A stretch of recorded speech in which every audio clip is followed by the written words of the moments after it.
My name is Sheila, and I'm 36, working part-time at a supermarket while raising two daughters, a 12-year-old and a 10-year-old. We live as a family of four with my husband Tommy. Life was comfortable and happy, and I genuinely believed our peaceful days would continue as I watched my lovely daughters grow. One evening after dinner, once the kids were in bed, Tommy, with a drink in hand and a serious look, began to speak. "Got a call today. Looks like Aaron's getting a divorce." I was taken aback by the sudden news. Wait, Aaron's divorcing? Aaron is Tommy's younger sister. I recall she got married about 7 years ago and has a 5-year-old child. That's a young kid. Is she going to be a single mom? Seems like it. Apparently, her husband had some hidden debts, and she decided to divorce him quickly. That's tough. Yeah, and she's planning to move nearby next month. She'll probably need some help, so I was hoping we could be there for her. Without hesitation, I nodded in agreement. Divorce is hard enough, let alone raising a child alone. Having raised kids myself, I deeply understood the challenges. I genuinely wanted to help in any way I could. Let Erin know she can reach out anytime she needs something. Thanks, we should support Erin from now on. Little did I know that this casual promise would lead to unexpected events. The following month, Erin and her son, Dick, moved into an apartment just a 5-minute walk from our place. On the day they moved in, Tommy and I invited them over for a small housewarming celebration. Our eldest, Becca, and our younger daughter, Ariana, played happily with Dick. "Erin, you've been through a lot," I said. Erin replied, chugging her beer. "Honestly, marriage isn't worth it. If it weren't for Dick, I wouldn't have married that awful man." I regretted. I was a bit shocked she'd say that in front of Dick, but figured the stress and alcohol played a part. Erin always spoke her mind. I remember when I first met Tommy's family, she bluntly said, "Really, Tommy, you chose someone so plain. Did you settle?" I froze in shock when she said this to my face, but back then Tommy's dad scolded her for her words. "Erin, if you ever need anything, just tell me," Tommy confidently told her. "Thanks, I knew moving close to you was the right choice. I thought about going back home, but Dad can be too strict, and I didn't want to feel suffocated." I remembered that Erin and Tommy's dad didn't get along well. It wasn't hatred, but more of Erin feeling overwhelmed by his strictness. "If you ever need anything, just call. We'll be there in a heartbeat," Tommy assured. I added, "Yes, please let us know if you need help." But deep down, I felt a twinge of unease. I had this nagging feeling that we might be taken advantage of. And my intuition wasn't wrong. The day after Erin moved in, as I was preparing dinner, the doorbell rang. "Becca, can you get the door? I'm in the middle of something," I asked my eldest, who was watching TV. "Mom, it's Aunt Erin and Dick," Becca informed me. I paused my cooking, wondering if something had happened. When I reached the door, Erin said, "Hey Sheila, I'm really short on cash right now. Can we join you for dinner?" Taken aback, I replied, "I'm sorry, but I wasn't prepared for extra guests tonight." "But you said we could come over any time we're in trouble." Erin looked at me with a slightly annoyed expression. I did say she could come over, but not without a heads up. Just then, Tommy came home from work. Upon hearing the situation, Tommy said, "Erin's going through a lot. Let her have a good meal here." So I decided to order delivery for Erin and Dick. After dinner, they even took showers at our place before leaving. "Erin, we need some notice before you come over. Can you let us know in advance next time?" I asked as she was leaving. Before Erin could respond, Tommy interjected, "Hey, Sheila, Erin's struggling raising a child on her own. Don't be so cold." He then turned to Erin, "You don't have to worry about anything. You can always rely on us." "Thanks, Tommy. Sheila, I'll be counting on you a lot from now on." True to her word, Erin started coming over almost daily. She'd have dinner, take a shower, and leave. When I suggested she shower at her place, she'd say it saves on utilities. Considering her divorce was due to her husband's debts, maybe she's become overly frugal. But this was beyond common sense. I decided to discuss it with Tommy.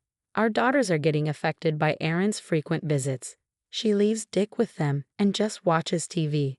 They can't even watch their shows because they're busy with Dick.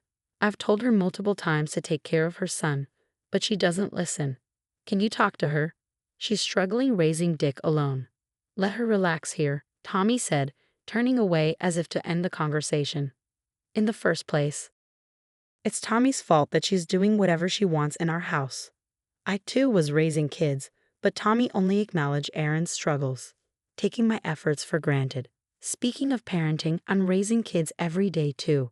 It's just as tough for me, but Tommy only talks about her struggles and takes for granted what I, his wife, do. He doesn't seem to appreciate me. Honestly, Tommy frustrates me. When I suggested to Tommy that, considering our daughters, we limit Aaron and her child's visits to just the weekends, Tommy reluctantly agreed, saying with a sour face, "You can be surprisingly unpleasant." Fine. But when she stopped coming over, Tommy started visiting her apartment almost daily. Almost every weekday, Tommy stayed at her place.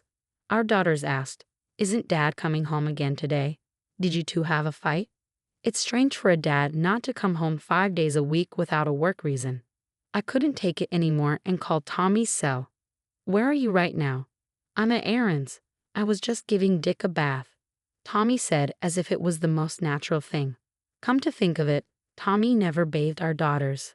I reached my limit and decided to have a serious talk with Tommy that weekend. "Our daughters are getting anxious with you only coming home on weekends. I don't want to create a rift between us, so please reduce your visits," I pleaded. "Fine, then you make meals for Aaron and Dick. Deliver 3 meals a day. Aaron is too busy to cook. Help her out." "Hold on, isn't Aaron unemployed?" "I can't imagine she's too busy to cook," I pushed back against Tommy's shocking suggestion. Tommy then said, "Aaron is still healing from her divorce. It's sad that you're cold to her too." My distrust of Tommy, who overly sides with his sister, grew. "Delivering 3 meals a day is impossible. You might not realize it, but I wake up at 5 a.m. to handle house chores. If I have to prepare 3 meals for 2 people, I have to wake up 2 hours earlier. Just wake up at 3 a.m. then." "What are you saying? Waking up at 5 a.m. and going to my part-time job is already tough. Don't act high and mighty over a part-time job. You probably don't work that hard. Stop joking. It's absolutely impossible." "Maybe you're the one joking. Maybe we should divorce." I was shocked by Tommy's sudden mention of divorce. "What do you mean by divorce?" "If you can't listen to me, then we should divorce. You said you wanted to help Aaron, but all you do is complain." "That's cruel." "That's my line. You're the one relying too much on wanting to help. There's a limit to taking advantage. Shouldn't you respect someone you're close to?" That day, our conversation didn't resolve anything. The next day, Tommy declared to our daughters, "You two will support your aunt and Dick from now on. Your mom says she won't help because she's mean. But you two are different, right? Helping those in need is a given." Our daughters looked stunned by their father's outrageous statement. Becca and Ariana, "After school, go straight to your aunt's. Help with shopping and dinner. Don't come home until you finish helping." "Got it." I couldn't believe it. Was Tommy planning to use our daughters since I refused? Our daughters responded, "Dad, you're being weird. We don't understand." "Mom, we're leaving." Even they couldn't agree with their father's absurd statement. Tommy told me, "Tell the girls too. Since you won't help Aaron, it can't be helped." What does he mean by "it can't be helped"? My anger reached its peak, and I came up with a plan. That day, I quickly changed my part-time job shift and visited Tommy's parents' home. "Oh, Sheila, what brings you here so suddenly?" "Sorry to bother you on your day off, father-in-law." I took a deep breath to calm myself, but tears started to flow. "What's wrong? Did something happen?" "Yes, something very hurtful and sad." I told father-in-law everything. Even though Aaron doesn't seem to think highly of father-in-law, I've always liked him because beneath his strict demeanor, he's genuinely kind. I thought he would understand, which is why I visited today. Father-in-law listened quietly to my entire story. "So that's what happened. I'm sorry for my foolish daughter's actions," he said, clearly angered on my behalf. "We can't let this continue. Leave it to me. I'll set them straight." His reassuring words brought a smile to my face. "You finally smiled," father-in-law said, looking at me kindly. "You looked so distressed when you arrived. I was worried. Now let's go." With renewed determination, I stood up. "Aaron, we're coming in." Father-in-law and I visited Aaron's apartment.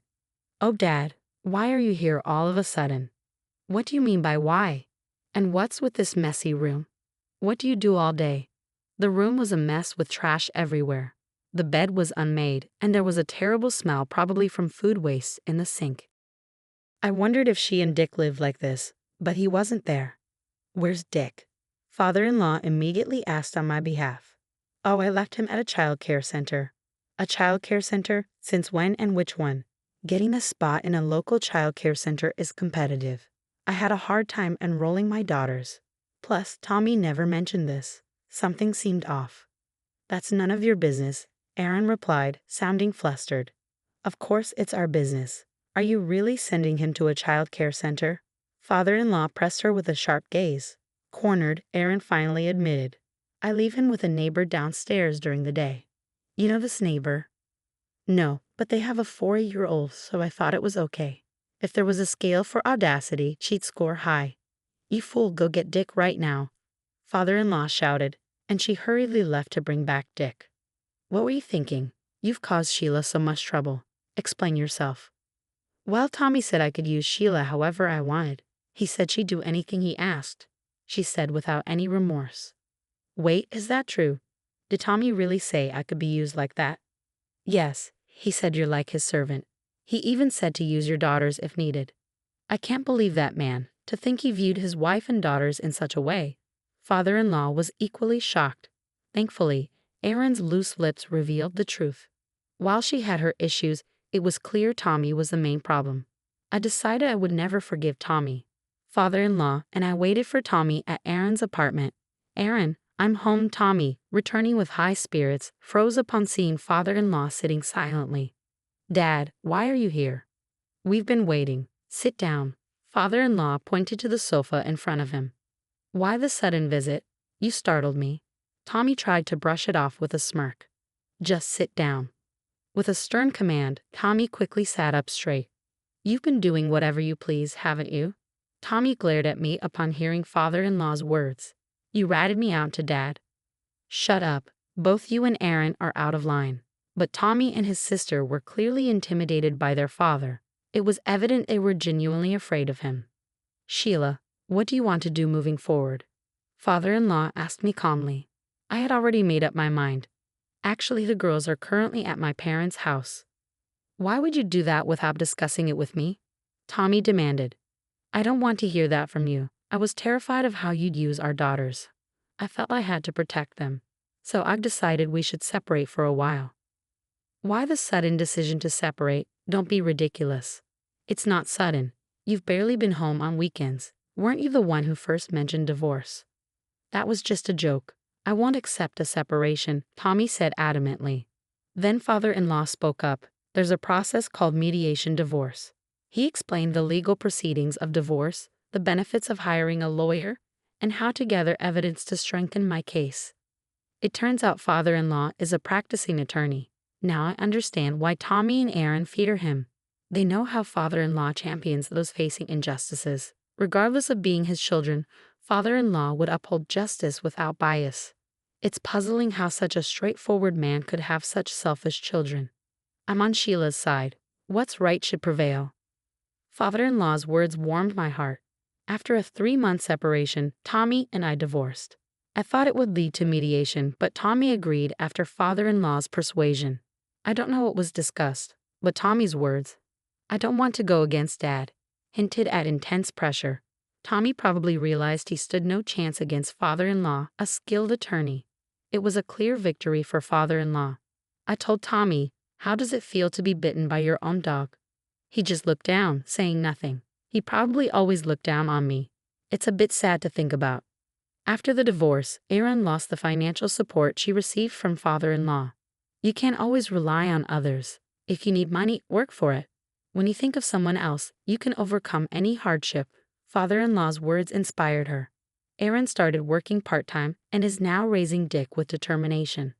After the divorce, I changed jobs from part-time to full-time employment. I wanted to provide a better life for my daughters. It was challenging to find full-time employment initially, but that frustration drove me to improve my skills. I now see my divorce from Tommy as a blessing in disguise. I still have a good relationship with father-in-law. My daughters adore their grandfather, sharing their achievements and gifting him with things like music boxes they made at school. Father-in-law is irreplaceable to me. I cherish our relationship and feel fortunate to have such a respectable father-in-law by my side. I hope to be as admirable to my daughters as father-in-law is to me as I continue my journey in life.